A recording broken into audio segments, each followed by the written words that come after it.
Class 8 में हमने question number 7 करना है। हमने प्रश्न नंबर 6 तक किया था इस एक्सरसाइज 3.3 का। आज प्रश्न नंबर 7 है। The adjacent figure HOP is a पैराग्राम।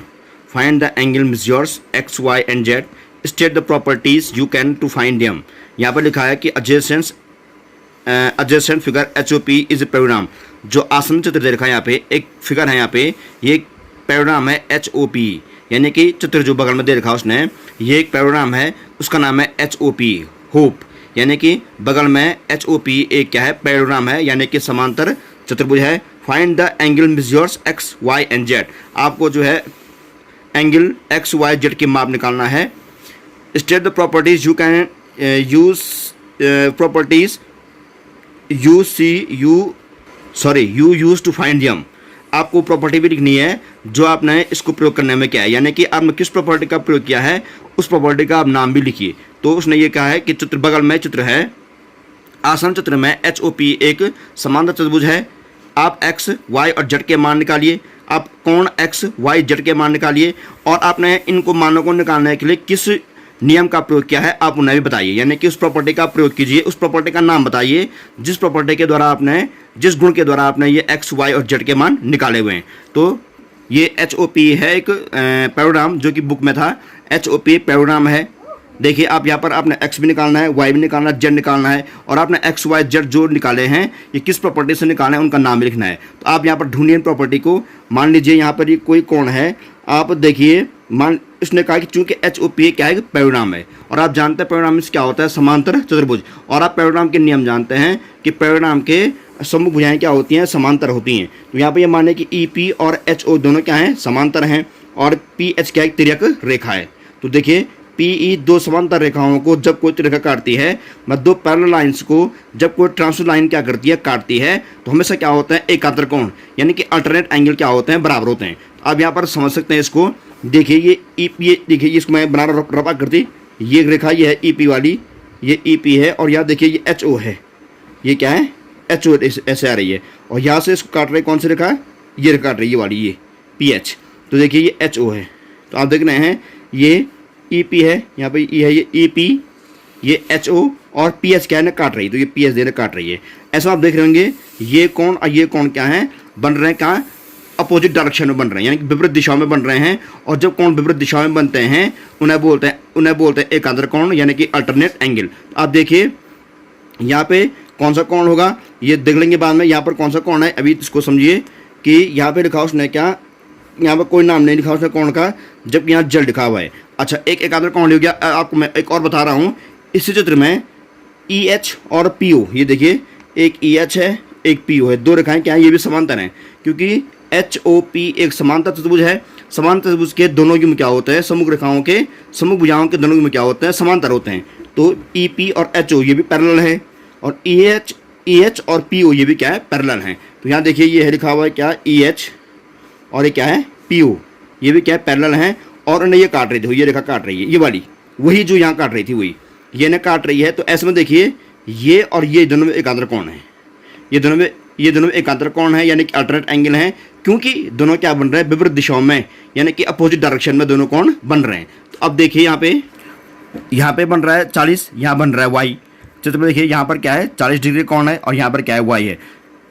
तो Y बराबर 40, क्योंकि मैंने आपको ये कहा था क्लास 7 में जब दो समांतर रेखाओं को कोई ट्रांसवर्स लाइन काटती है तो हमेशा अल्टरनेट एंगल क्या होते हैं, बराबर होते हैं। तो उस हिसाब से देखा जाए तो Y और 40 दोनों क्या हैं, अल्टरनेट एंगल हैं यानी कि एकांतर कोण है। एकांतर कोण कैसे बनते हैं, हमेशा विपरीत दिशाओं में यानी कि अपोजिट डायरेक्शन में बनते हैं और वही कोण Y और 40 भी है, यानी Y कौन सा कोण हो जाएगा, 40 डिग्री। तो यहाँ पर Y कितना, ये 40 आ गया, क्योंकि हमेशा एकांतर कोण जो बनते हैं वो हमेशा क्या होते हैं, बराबर यानी कि इक्वल होते हैं। तो हम यहाँ लिखेंगे इसका आंसर Y इक्वल टू कितना आया, 40 डिग्री। इससे शॉर्ट में कर दिया मैंने इसको।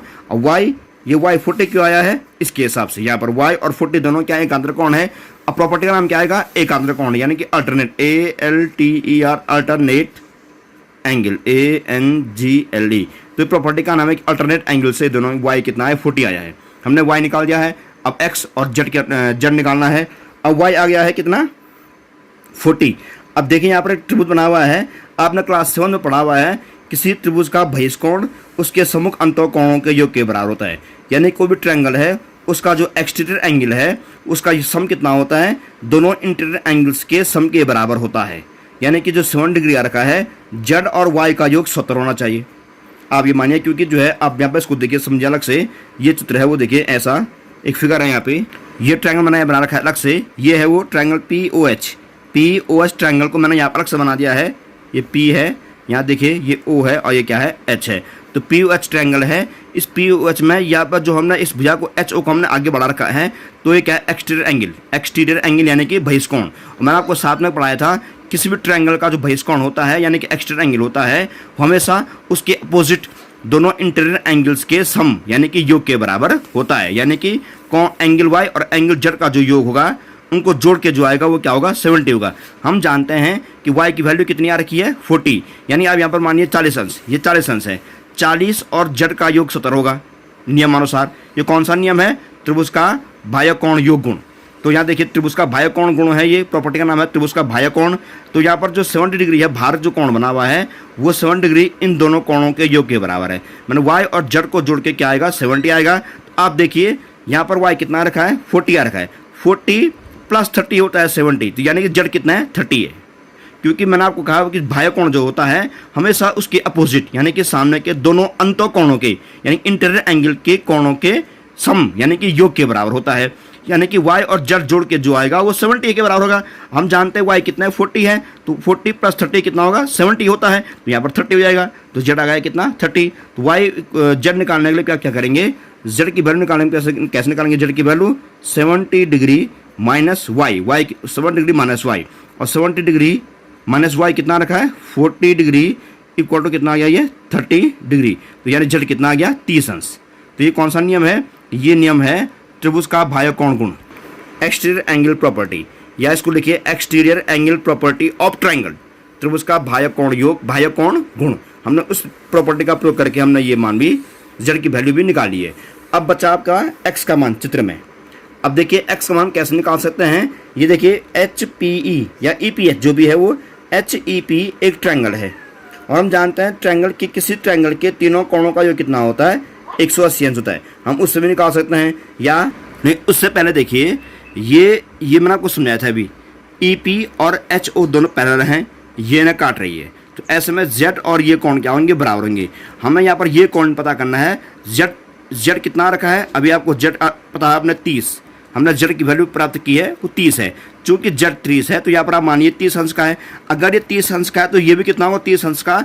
नियम कौन सा, यही वाला, ये अल्टरनेट एंगल, क्योंकि दो रेखाएं समांतर हैं, ऐसे में ये दोनों कोण क्या होंगे, बराबर होंगे। जो Z होगा वही कोण क्या होगा, ये होगा। यानी कि हम लिखेंगे यहाँ पर जो है एंगल Z इक्वल टू ये Z, ये वाला Z, ये एंगल क्या है, Z इक्वल टू कौन सा एंगल, ये एंगल जो Z है वो कौन सा कोण, ये वाला कोण, ये कोण क्या है, EPH, एंगल EPH। ये दोनों कोण बराबर क्यों है, अल्टरनेट एंगल, ये अल्टरनेट एंगल है। Angle Z is equal to angle EPH, और एंगल Z कितना रखा है बोल रही है, 30, जो Z है वो 30 है, तो हम लिखेंगे because angle Z is equal to angle EPH, alternate angle की वजह से प्रॉपर्टी का नाम ये है। So angle EPH equal to जो क्या था, Z था, Z कितना था, 30 अंश, तो Z कितना आ गया यहाँ पे, 30 अंश आ गया, सॉरी EPH कितना आ गया, 30 अंश। तो देखिए यहाँ पर EPH जो कोण है, ये कोण कितना आ गया, 30 अंश। अब बचा x का मान। हम जानते हैं त्रिभुज के तीनों कोणों का योग कितना होता है, 180 अंश होता है। तो x धन 40 धन ये कोण EPH, x धन 40 धन EPH बराबर 180। ये कौन सा नियम है, त्रिभुज के तीनों कोणों का योग 180 अंश होता है, वो नियम। तो हम लिखेंगे इन ट्रायंगल EPH, त्रिभुज EPH में, त्रिभुज क्या EPH में तीनों कोणों को लिखिए आप, angle x plus angle 40 plus angle EPH बराबर 180 अंश। In triangle EPH x plus 40 plus angle EPH equal to 180। Angle sum property of triangle, angle sum property of triangle में त्रिभुज का कोण योग गुण, इस नियम से हम इसको कर रहे हैं क्योंकि ये प्रॉपर्टी का नाम है। तो देखिए चित्र में x प्लस 40 प्लस EPH, क्योंकि तीनों कोणों का योग कितना होता है, हमेशा 180 अंश होता है। हम ये हम यहाँ पर प्रयोग करेंगे, तो हमने यहाँ प्रयोग कर दिया है।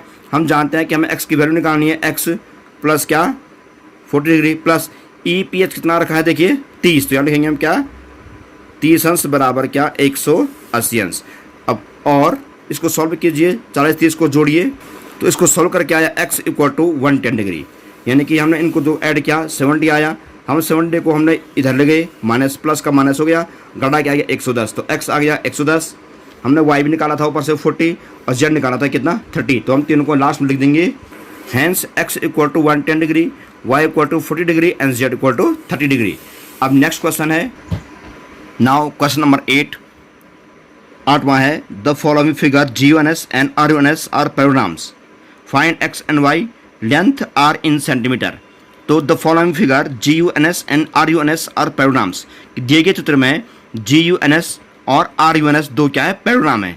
एक पैराग्राम GUNS है यानी गन्स, एक पैराग्राम RUNS है यानी कि रन्स। तो दो पैराग्राम देखें यहाँ पे, हम पहले इसको करेंगे पहला वाला। तो उसने कहा कि दोनों क्या पैराग्राम हैं, फाइंड x एंड y, आपको x और y का मान निकालना है, आपको वैल्यू x और y की निकालनी है, यहाँ भी आपको x और y की वैल्यू निकालनी है। लेंथ्स आर इन सेंटीमीटर, जो उनकी लेंथ है वो किसमें सेंटीमीटर के हिसाब से, यानी कि जो SN है वो 26 सेंटीमीटर है, जो NU है वो 18 सेंटीमीटर है, जो GU है वो 3y-1 सेंटीमीटर है, और जो SG है वो कितना है 3x सेंटीमीटर है। तो यहाँ पे दो पैराग्राम हैं, एक GUNS एक RUNS, आपको दोनों को देखना है, दोनों को सॉल्व करना है। ये दोनों प्रश्न अच्छे प्रश्न भी हैं, सरल भी हैं और इम्पोर्टेंट भी हैं। तो GUNS हम पहले GUNS को करेंगे, इसमें आपको यह निकालना है x और y की वैल्यू निकालनी है। और हम जानते हैं, मैंने आपको कहा था कि GUNS एक चूँकि पैराग्राम है, ये पैराग्राम है, तो पैराग्राम के नियम क्या होते हैं कि सम्मुख भुजाएं बराबर होती हैं, सम्मुख कोण बराबर होते हैं, विकर्ण एक दूसरे को यानी कि डायगोनल्स एक दूसरे को समद्विभाजित करते हैं, यानी कि समान दो भागों में बांटते हैं। तो पहला देखिए GUNS है, और इस GUNS में देखिए GU 3y-1 सेंटीमीटर है, जबकि ये क्या है SN कितना है 26 है। उसी प्रकार NU 18 सेंटीमीटर है, जबकि SG कितना है 3x सेंटीमीटर है। अब चूंकि हमें आपको x और y की वैल्यू निकालनी है, और चूंकि उसने ये भी कहा है कि GUNS क्या है कि पैरेललोग्राम है, यानी कि समांतर चतुर्भुज है, और हम जानते हैं कि समांतर चतुर्भुज की सम्मुख भुजाएं क्या होती हैं बराबर होती हैं। इसलिए आप ये समझिए कि SG और क्या NU क्या है बराबर भुजाएं हैं, यानी कि जो ये SG है और ये उसके सामने उसके ठीक अपोजिट जो NU साइड है, दोनों साइड्स क्या हैं इक्वल हैं, क्योंकि ये पैराग्राम है और पैराग्राम के अपोजिट साइड हमेशा क्या होती हैं इक्वल होती हैं। उसी प्रकार जिस प्रकार से SG और NU बराबर है, उसी प्रकार से GU और SN भी क्या है इक्वल हैं। तो ये दोनों इक्वल हैं, ये दोनों भी क्या इक्वल हैं, क्यों? क्योंकि GUNS एक पैराग्राम है। हम इसको पहला सॉल्व कर रहे हैं, चूँकि GUNS एक समांतर चतुर्भुज है, because GUNS is a parallelogram, क्योंकि GUNS एक पैराग्राम है, इसलिए SG equal to NU, SG side SG equal to side क्या NU, क्योंकि हम जानते हैं कि सम्मुख भुजाएं क्या होती है बराबर होती है, जो SG है वही NU है, दोनों क्या है बराबर हैं। तो 3x इक्वल टू 18, चूँकि SG बराबर NU लिखा हुआ है और यहाँ चित्र में SG 3x है, NU 18 है। तो आप देखिए सिंपल क्वेश्चन है, 3x इक्वल टू कितना आ गया 18, ओके, और x equal to 18/3 equal to 6, तो x कितना आ गया 6 आ गया। बहुत आसान प्रश्न है, ये इसके बराबर है। और उसी प्रकार से GU इक्वल टू SN हम लिखेंगे एंड और GU इक्वल टू SN, और GU SN भी क्या आपस में बराबर है, क्योंकि GU SN में क्या आपस में अपोजिट साइड यानी कि सम्मुख भुजाएं हैं। अब देखिए GU कितना है 3y-1, कितना है SN 26, इसको सॉल्व कीजिए आगे, 3y इक्वल टू 26 + 1, 26 हम इसको जानेंगे +1 इक्वल टू 20 क्या 7। आगे देखिए इसको y इक्वल टू 27/3, 27 ये है, और 3y के बीच मल्टीप्लाई का उल्टा क्या हो गया डिवाइड हो गया, इक्वल टू 9, 3 9 27, 3 9 27। तो हमने प्राप्त किया x इक्वल टू 6 आया, y इक्वल टू क्या है 9 आया। तो हम लिखेंगे अतः x बराबर 6, y बराबर 9, hence x equal to 6, y equal to 9। तो ये आ गया x बराबर 6, y बराबर क्या आ गया 9 आया। तो हमने यहाँ पर x और y की वैल्यू निकाल दी है, किस नियम से? पैराग्राम के अपोजिट साइड से क्या होते हैं इक्वल होते हैं, उस नियम से। अब इसमें प्रश्न नंबर दूसरा भी है, इसी 8वें क्वेश्चन में दूसरा है, RUNS भी एक पैराग्राम है, हमें यहाँ भी x और y की वैल्यू निकालनी है। बुक में देखिए ये RUNS है, आप देख रहे हैं इस RUNS पैराग्राम RUNS में ये NR और SU दोनों क्या है इसके डायगोनल यानी कि विकर्ण है, यानी कि आपको यहाँ पर विकर्ण का नियम लगाना पड़ेगा, भुजाओं का नहीं, कोणों का नहीं, विकर्णों का, क्योंकि यहाँ पर जो है जो SU है और जो NR है, ये दोनों क्या है, इस पैराग्राम के डायगोनल हैं। और हम जानते हैं, मैंने आपको कहा था कि समांतर चतुर्भुज के विकर्ण एक दूसरे को समद्विभाजित करते हैं, मीन्स एक दूसरे को समान दो भागों में बांटते हैं। अब मान लीजिए जो SU डायगोनल है और जो NR डायगोनल है वो एक दूसरे को कहाँ पर काट रहे हैं, यहाँ पर। इसका नाम माना मैंने O लिख दिया है, तो इसको O मानते हुए इसको सॉल्व किया जाएगा। तो RUNS एक पैराग्राम है, इसके जो डायगोनल हैं RN और SU दोनों काट रहे हैं एक दूसरे को कहाँ पे, O पे काट रहे हैं। अब चूंकि O पे काट रहे हैं तो आप क्या मानेंगे, RO और NO क्या है, बराबर हैं। चूंकि RN पूरा डायगोनल है, SU भी पूरा डायगोनल है, और ये चूंकि ये पैराग्राम है यानी कि समांतर त्रिभुज है, और आप जानते हैं कि पैराग्राम के जो डायगोनल्स होते हैं वो एक दूसरे को क्या करते हैं, समान दो भागों में बांटते हैं। यानी कि जो RN है उसका ठीक आधा क्या है, RO NO, और वैसे जो विकर्ण SU है उसका ठीक आधा क्या है, SO और U। तो अब इस प्रश्न को देखते हुए, इसको समझते हुए हमें x और y की वैल्यू निकालनी है। तो चूंकि हम यहाँ पर वो देखेंगे, चूंकि RUNS एक समांतर चतुर्भुज है, because RUNS is a parallelogram, क्योंकि RUNS एक पैराग्राम है, इसलिए यानी कि इसलिए RO बराबर NO होगा और SO बराबर U होगा। तो देखिए, इसलिए जो है क्या, SO बराबर U होगा और RO बराबर क्या होगा, N होगा। तो आप पहले को भी ले लीजिए, UO बराबर SO, चूँकि RUNS एक पैराग्राम है इसलिए UO बराबर क्या होगा, SO होगा। हमने पहले कौन सा ना, UO बराबर SO होगा, क्योंकि डायगोनल्स एक दूसरे को समान दो भागों में बांटते हैं। और कितना है UO, कितना है y+7, यहाँ देखिए y+7 इक्वल टू कितना है, SO देखिए यहाँ पे कितना है 20। अब इसको सॉल्व कीजिए क्वेश्चन के लिए, y equal to 20 - 7 equal to कितना आ गया 13। y इक्वल टू 27 को हम लाएंगे राइट तरफ, प्लस हो जाएगा माइनस, y कितना आ गया 13, तो y आ गया 13। अब वैसे निकाली x की, हमने इस विकर्ण को कर दिया है। अब ये विकर्ण है, जिस प्रकार से UO बराबर SO था उसी प्रकार से NO बराबर क्या होगा, R होगा, एंड और NO बराबर क्या, RO। और कितना है NO, कितना है देखिए, NO है x प्लस y, RO कितना है 16, NO कितना है देखिए x प्लस y है, NO यहाँ पे वैल्यू x प्लस y है, जबकि RO कितना है 16 यानी कि 16। और अब देखिए x प्लस y कितना होता है, हमने अभी इससे पहले y की वैल्यू निकाली है 13, y की वैल्यू 13 हमने पहले निकाल दी है। हम लिखेंगे x प्लस क्या 13, x धन 13, क्योंकि x है, y की वैल्यू यहाँ से 13 है तो हमने y का मान 13 रख दिया है। x धन y बराबर 16, यानी कि x धन 13 बराबर कितना आएगा 16। तो लिखेंगे या x बराबर क्या 13 ऋण 16, इसको सॉल्व कीजिए, x बराबर 16 ऋण 13 बराबर क्या आ गया 3 आ गया, x आ गया 3 और y कितना आ गया 13। तो हमने दोनों मान निकाल दिए हैं, x और क्या y के मान, अतः x बराबर 3, y बराबर क्या 16। Hence x equal to 3 and y equal to 13, y equal to कितना 13। तो ये दोनों हमने क्या मान निकाल दिए हैं। तो आज हमने इस एक्सरसाइज 3.3 से क्वेश्चन नंबर आपको 7 भी समझाया, आप क्वेश्चन नंबर 8 के दोनों खंड भी क्या कर दिया, आपको समझा दिए हैं। आप इन्हें समझेंगे, इनको चित्र बनाएंगे पेंसिल से, चित्र सहित इनको आप फिर कॉल में करेंगे, और अगले दिन में प्रश्न नंबर 9 और से आगे करेंगे। तब तक के लिए गुड बाय।